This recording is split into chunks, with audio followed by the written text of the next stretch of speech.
y eso, cargarse, entre otras muchas cosas, el actual escenario que tenemos en la economía, un escenario, Javier del Valle, ¿qué tal? Muy buenas noches. Buenas noches, José. Un escenario movidito, donde ya nadie ve recesión. Hoy incluso Valdis Dombrovskis, el comisario de Economía, ha dicho que no había recesión, que ya esto se ha pasado. Así que yo no sé si vamos a hacer un escenario fantástico o no. De momento no va a haber recesión y la gente cree que va a cumplir con lo de la bajada de la inflación. Cuando digo la gente, digo el Banco Central Europeo, la Comisión Europea, pero sobre todo la Reserva Federal. Hoy tienes a otro de ellos, a Jefferson, si no me equivoco, explicando que ojo, que no van a mover nada, que el objetivo está ahí, que lo están haciendo muy bien, poco más o menos. Parece ser el año donde tenemos problemas, pero los ignoramos, ¿no? Por ejemplo, la Reserva Federal, Powell, con esos dos discursos, sus últimos dos discursos donde le hemos visto, tanto en el FOMC como después, el discurso que dio unas semanas después, mostrándose tan neutro, y ahora como los miembros de la Reserva Federal intentando meter un poco más de caña a los mercados para enfriar las expectativas de inflación. Por otro lado, Janet Yellen, ahí la vemos en Ucrania, cuando tiene el problema del techo de deuda en Estados Unidos, que luego hablaremos sobre la tesis de Michael Harney de Bank of America sobre cuál puede ser el siguiente paso para la Reserva Federal a medida que el Tesoro se acerca a ese techo de deuda y que tiene que solucionar, recordemos, antes de verano. Por otro lado, Jefferson, de la Reserva Federal, Philip Jefferson, hoy daba una charla en la Universidad de Harvard, donde ha dicho que la reciente inflación, los últimos datos de inflación son elevados, lo que le hace difícil comprender cuáles son los procesos que la están causando. Bueno, ya sabemos que el principal problema viene derivado de los servicios, que se mantienen muy fuerte, la vivienda, que todavía no ha empezado a desacelerar,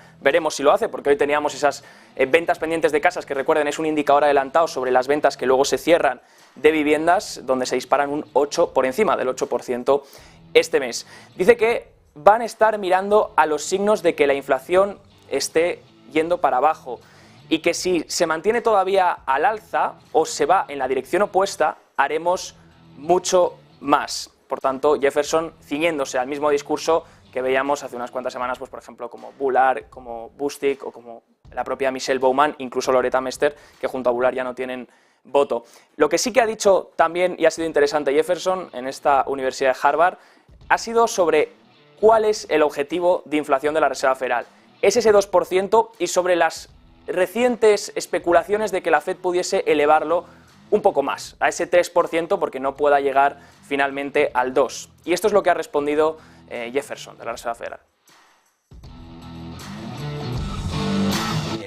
There is the risk of policy being too restrictive and unnecessarily increasing the likelihood of recession.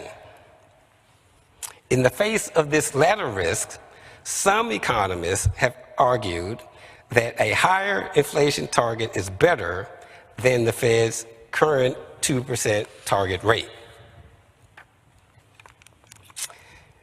Turning to slide 15. Changing the FOMC's longer-run inflation objective, however, would introduce an additional risk by calling into question the FOMC's commitment to stabilizing inflation at any level, because it might lead people to suspect that the target could be changed opportunistically in the future.